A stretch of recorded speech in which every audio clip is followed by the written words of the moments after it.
Welcome to another video of what I watched in the last month, and this is for the month of November, which is a strange month because it's kind of like leftover Halloween, but then there's also like Christmas is coming in, and like it's a little mix of Halloween and Christmas in this one. I have a lot of new movies to talk about and some really random old ones, so hopefully you enjoy. And before I forget, if you ever want to go right into a specific movie or show or topic, I do timestamp everything in the description, so if you check there you can see the timestamps for every single mention that I'm going to go through, so that might save you some time if you don't want to watch every single review. And I also want to mention that we have not seen Ghostbusters in the theaters yet, but we are planning to. Unfortunately, I wanted to get that in before November ends, but I don't know if it's gonna happen like within the next few days. So if you've seen Ghostbusters Afterlife, please comment down below and let me know what your thoughts are. So starting off with the first film, it's Tick, Tick, Boom, which just came out on Netflix this month. It is a film about the composer Jonathan Larson, who is the composer for the musical Rent, and it is a musical. It was directed by Lin-Manuel Miranda, and Andrew Garfield plays Jonathan Larson in this film, which, by the way, I was watching it for like a few minutes and I did not process that that was Andrew Garfield. Also, Andrew Garfield could not sing. Apparently he took a year of singing lessons to be able to do this film. And I literally thought watching this that he was like a musical guy, like he's been in Broadway or something, because he sounded awesome. This film is kind of like an autobiography, but it's also a musical. He actually did write about himself, write a musical. I originally thought it was a musical about himself writing Rent, but it was actually about him writing his first musical, which is called Suburbia. We actually really enjoyed the film. If you liked the music from Rent, then I think it's safe to say you'll like the music from Tick, Tick, Boom, but I will say I think I like Tick, Tick, Boom better than Rent, which is saying a lot because I was a big fan of Rent, especially during my high school days. After watching the film, we kind of started doing some research about Jonathan Larson. We found out he died right before the musical Rent premiered, like the day before, and it's kind of an interesting story, so if you look into it, that on its own could have been a biography. Next up we have Love Hard, which is another Netflix film that just came out. It's a 2021 Christmas rom-com Hallmark inspired movie. It has Nina Dobrev in it and it's based on dating apps and catfishing. I feel like Netflix comes out with one of these style of films pretty much every year. I know last year they had The Holiday. Considering that I'm not a huge rom-com fan, it wasn't the worst. It was actually pretty decent considering. With most romantic comedies, there's always going to be stuff about it that I don't like because it's so like unbelievable and, you know, not realistic, but I still enjoyed it. By the way, I did find out afterwards that the reason why it's called Love Hard is because the guy's favorite film in the movie is Love Actually, and her favorite film is Die Hard. Well, for Christmas. Even though Die Hard is not like exactly a Christmas film, but you know. So, Love Hard. Now you know. Fun fact. Next up we have Jungle Cruise, which just came out on Disney+. It's a 2021 action-adventure film with Emily Blunt and Dwayne Johnson. It's based on the Disney ride. I really wanted to like it. I will say I enjoyed the first half of the film. About halfway through I just stopped caring about the plot and the characters, and I just found it to be a bland movie.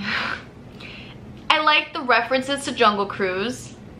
I liked Emily Blunt and The Rock's chemistry in it, and it was like entertaining enough to watch, but I wouldn't say I loved it. So comment down below and let me know if you loved it. By the way, I tried to watch this Netflix film called Red Notice that also has Dwayne Johnson in it, and it has Ryan Reynolds and Gal Gadot, and I couldn't watch it. I couldn't even get past the first 15 minutes without getting bored. If you watched Red Notice and you enjoyed it, please let me know. Maybe I should try again, but I just couldn't. But speaking of Ryan Reynolds, the next film is Free Guy, which is a 2021 action-adventure film that is currently on Redbox if you want to rent it. It's about a bank teller who realizes he's a background player in an open-world video game, and then he decides to rewrite his story. I liked it a lot, actually. It's one of the better films we saw this month. I mean, it's kind of an original concept, except it does kind of remind me of like The Truman Show, but in a video game setting. And if you like Ryan Reynolds, he is Ryan Reynolds, as he always is in this movie. Ryan Reynolds is always the same dude in every single film, so he's very much that in this one. I really enjoyed the idea behind it. I thought it was a really cool concept for a film, and it was a fun time. Next up we have Candyman. It is a 2021 horror thriller that just came out on Redbox as well if you're looking to rent it, and it is a continuation from the original Candyman film. In this film, an artist gets kind of like involved and deep dives into the whole Candyman thing and then ends up with the repercussions of that, I guess. Look, I enjoyed it, but I've heard people comparing this one to Get Out, and I would not say that they are on the same level. I think Get Out and Us, not that they should be compared because they're totally different films, but they are just way better than Candyman, to my opinion.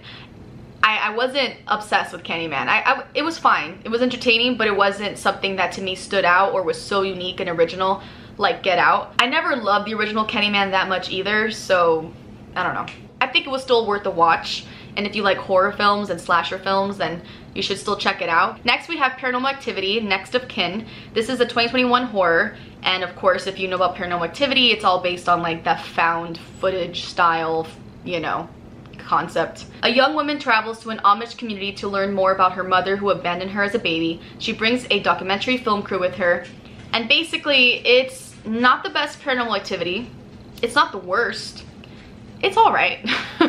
Obviously the first Paranormal Activity to me was the best. The second one was all right. The third one, and then it gets worse and worse. So this one wasn't as bad as it could have been. It is a totally different style than the other ones, which I appreciated, and I liked that it was a totally different, you know, vibe and movie. But I just, meh. I should mention that when you watch as much horror films as we do, it's very hard to find a horror film that you find that, you know, amazing. So there's also that to consider. Speaking of another horror film, we got Netflix There's Someone Inside Your House. Came out this year, and it is a Netflix horror thriller where students in a high school are getting murdered and their dark secrets are getting exposed. It is very similar to the idea of Scream, I would say, slasher style film. Not very scary. If you're into slasher films, I think you would enjoy this.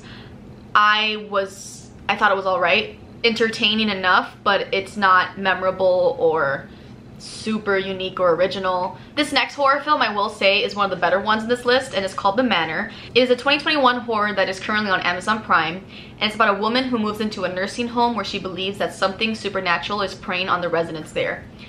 I really like this one. It deals with dementia. It's set in a nursing home, which personally I haven't seen a ton of horror films in nursing homes, so I found it to be more unique, I guess. I like the way it ended, so that's always nice. It's also not very scary, so if you're looking for a film that's spooky but not too scary, then this is good. Not a ton of jump scares, but also if you're very sensitive to the idea of nursing homes, dementia, then maybe stay away from this one. Another horror film that just came out on Amazon Prime is Madres. It is about a Mexican-American couple expecting their first child, and they relocate to a migrant farming community that's set in the 1970s California. It's basically inspired by the idea of Rosemary's Baby, and we already had a film come out that was very similar called False Positive. Different settings of the same idea. The woman's pregnant, something's wrong with her baby. I wasn't impressed with this one. I thought it was just a repeat of the same idea over and over again. I actually prefer False Positive if you're looking for like a movie that's like has that premise. I think this one was more slow and boring, and not a lot happens. You have to wait till the end for it to get anywhere, and yeah, I just Now this next horror film is by far one of the worst and best things we've seen in a long time. And it's not for everyone, that's for sure. So we were looking for films that are Thanksgiving based, and we discovered a film called Thankskilling, which is about a possessed turkey. My god, it is the worst and best thing ever.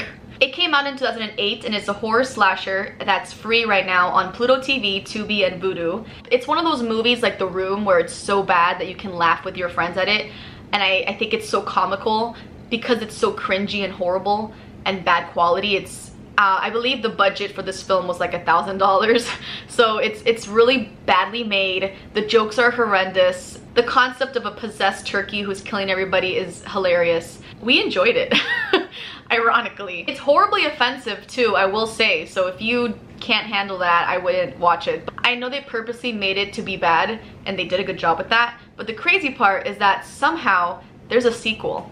And it's not even number 2, it's Thankskilling number 3, because they just skipped right over their second film and went right to the third. It makes no sense. I have not seen the sequel yet, but it looks even crazier than the first one, and the budget went higher for that one, so it should have been better, but according to the reviews, it looks like it's even worse. If you have Vudu or Tubi or Pluto TV and you can see it for free, I would just pop it on, you know, just to get a little kick out of it, just to see what I'm talking about. But it's not like it's gonna be a good time.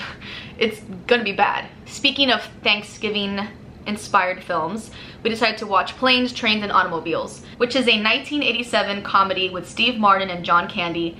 And basically Steve Martin's character is this like uptight guy who is trying to get to his family on time for Thanksgiving. Everything is just going wrong, there's a snowstorm, and he ends up running into John Candy's character, who is annoying but lovable. If you've ever seen Due Date with Robert Downey Jr. and Zach Galifianakis, it's basically the same idea, except personally I do think Due Date is funnier. I like the comedy more in Due Date, but I do see how this is more of a classic thing, and if you're a fan of Steve Martin's comedy, I think you would enjoy it. It was cute. So speaking of Steve Martin, we did end up watching the show on Hulu, Only Murders in the Building. It's a 2021 mystery show on Hulu featuring Steve Martin, Martin Short, and Selena Gomez. Basically, the three of them are obsessed with this true crime podcast, and then a murder happens in their building, and they decide to take it on to themselves to investigate and kind of solve the murder while they also create their own podcast about the true crime. When we watched the first episode the first time,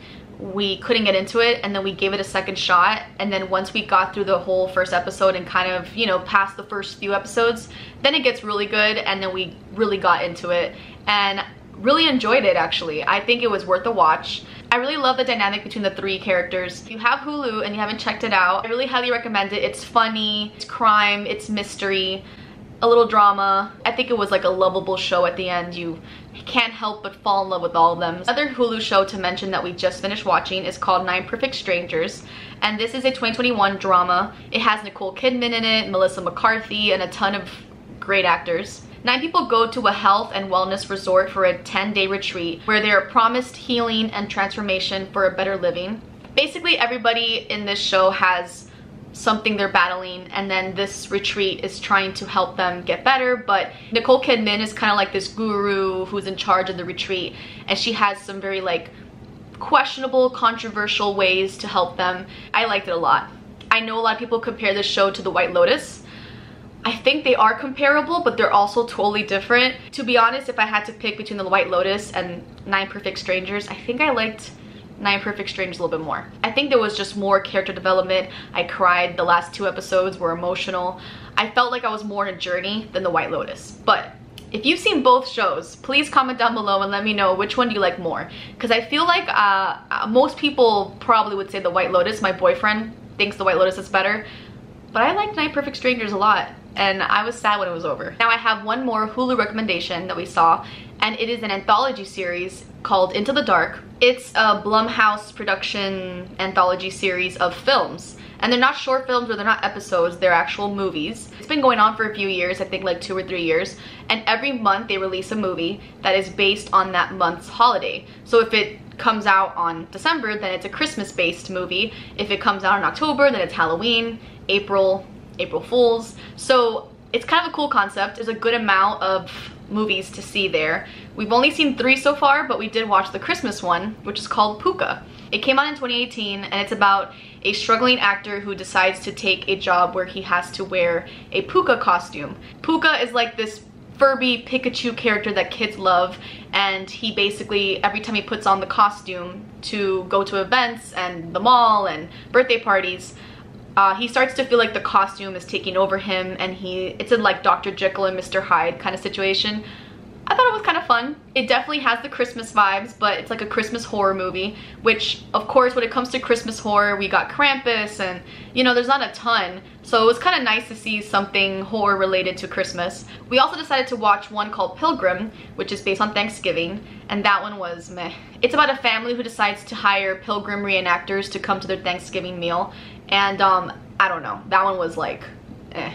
Our favorite one so far that we've seen is actually an April Fool's one, and it's called I'm Just Fucking With You, and it's worth watching. It's about a brother and sister who stay in this motel where the owner of the motel keeps messing with them and pulling pranks on them, and then it goes too far, and really like that one a lot. There's still a ton of movies from that anthology series to see, but if you've seen any of them, let me know. Maybe we can make it a tradition to see the ones for the month we're in.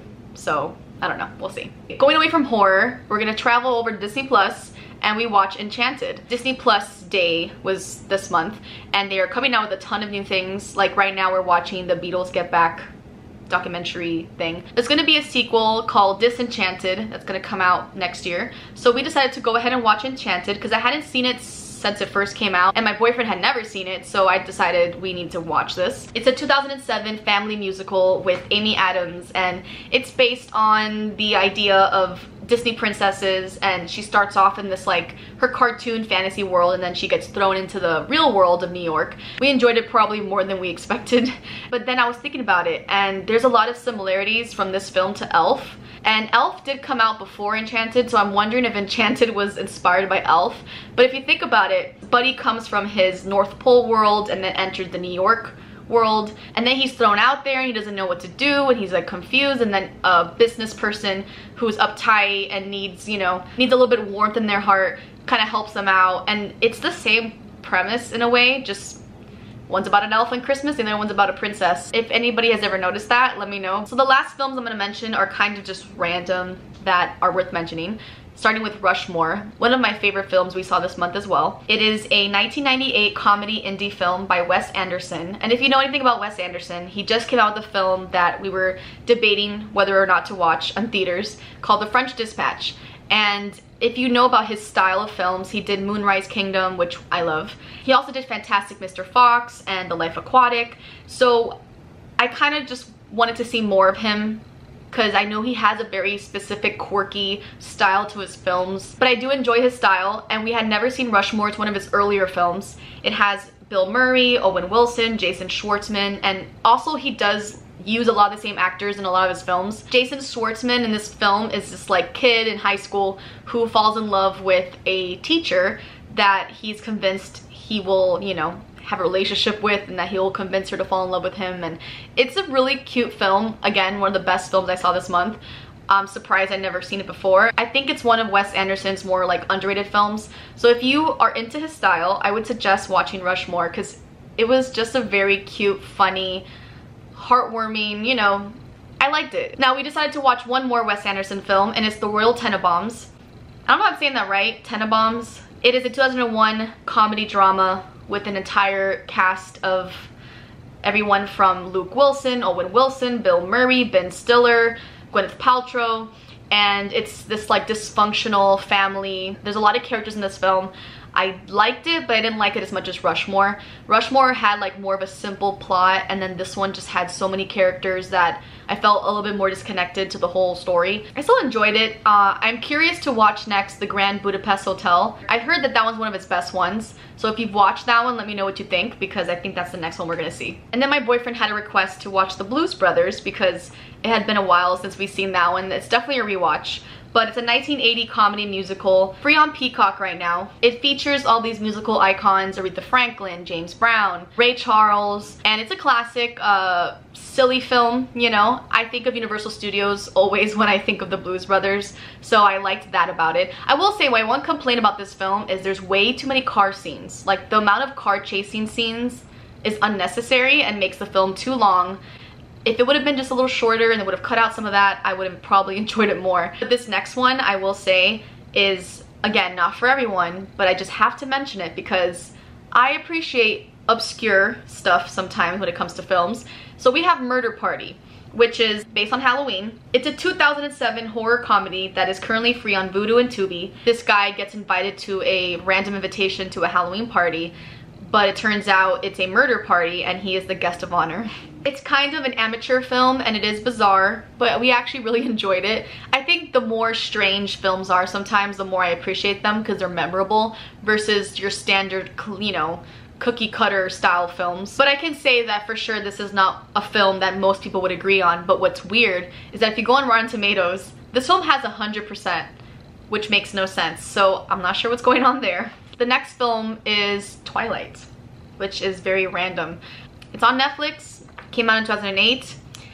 I hadn't seen it since I saw it in theaters the first time it ever came out. I was never obsessed with it in the first place. I was never a big Twilight person, still not.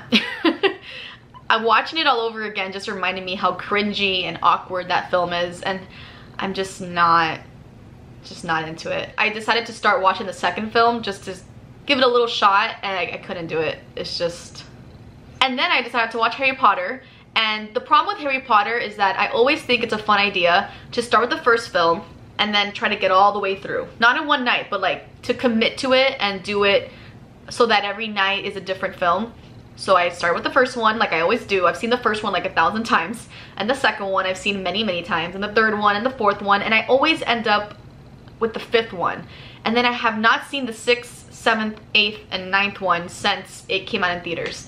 And I'm just dying to go right to there, but I keep thinking it's a good idea to start from the beginning and like go into a journey of it, but I never make it to the end, so I don't know what's gonna happen. I'm gonna have to just jump right to 5 and maybe start from 5 and just go from there. But every time I've seen the first 4 films way too many times that I'm just like, why do I keep doing this to myself? Another random film we saw this month is The Mask, 1994 comedy with Jim Carrey and Cameron Diaz. And the main reason we saw it was because I love Jim Carrey, but my least favorite films that he's ever done are the top 3 films if you look it up, which is The Mask, Dumb and Dumber, and Ace Ventura. Those are the 3 films of Jim Carrey that I've just always thought were the worst.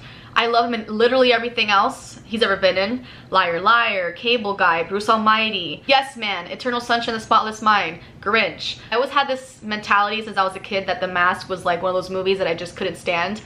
So we decided to give it a shot again. I actually liked it more now, so go figure. Pleasantly surprised that I actually enjoyed it. Another random old film we saw this month is Thelma and Louise, because we had never seen it before, which is kind of weird. I don't know why we had never seen it before, but we knew we should. So it's a 1991 crime drama, and it's currently on HBO Max. It has Gina Davis and Susan Sarandon and Brad Pitt, who looks like a little baby in this film. He's so cute. And yeah, I mean, it's a classic.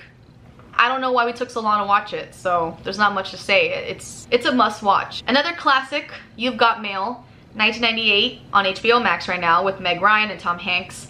I mostly saw this because it does have Christmassy vibes in it. It actually is perfect. It goes from like the fall into the winter. Recently, for the first time, saw Sleepless in Seattle, which I was very late to the game for. Decided to go ahead and see You've Got Mail. And it's basically the same thing all over again, a different premise. It's a simple plot. She has a bookstore. He runs like a giant book chain store, like a Barnes & Noble's type of thing. His company is basically running her out of her business with her bookstore. But then online they're talking anonymously to each other, and they don't realize that they are, in real life, they know each other. It's kind of a silly plot, but it's cute. The last 2 films I saw are definitely Christmas. And it's A Christmas Prince on Netflix, which I surprisingly did not hate. It's another one of those like Netflix Hallmark inspired rom-coms that came out in 2017. I didn't hate it. I did watch the second one and then I got bored, so. And then I decided to go ahead and watch The Princess Switch, which is another one of those really cheesy Netflix rom-coms. And it has Vanessa Hudgens in it, and I decided to actually watch all 3 because the third one just came out. There's 2 Vanessa Hudgens in the first film, and then they decided to make 3 Vanessa Hudgens characters that all look alike. Like all these girls just look exactly alike for some strange reason, and they all switch. But then the third film I was really hoping would be about 4 Vanessa Hudgens, and then it wasn't. So that was disappointing. They're all right. They're not good films, but I was baking for Thanksgiving and it was playing in the background, so whatever. It was fine. If you remember a Disney Channel film called Model Behavior that had like Justin Timberlake in it, I don't know why we're so obsessed with the idea of 2 people who look alike and they switch. I mean, we already had Parent Trap, and then we keep on with these ideas of 2 people who look alike. The thing is that it makes sense if they are long lost twins and then they found each other, but with Model Behavior, I believe, and with this one, it's like these are just happen to be 2 girls who look exactly alike and they're not twins.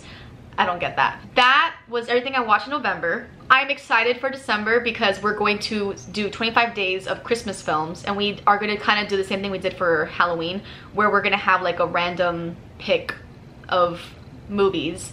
And it's going to be everywhere from the classics to like the family comedy ones to the cheesy Hallmark ones. My boyfriend's definitely not watching those Hallmark cheesy rom-coms with me, but I'm gonna be watching a few of those because I've never done it. So we're gonna try some of those Hallmark movies. I'm looking forward to really deep diving into the Christmas spirit and watching all the Christmas films. So if you have any suggestions for what we should watch in December, comment down below. Toodaloo!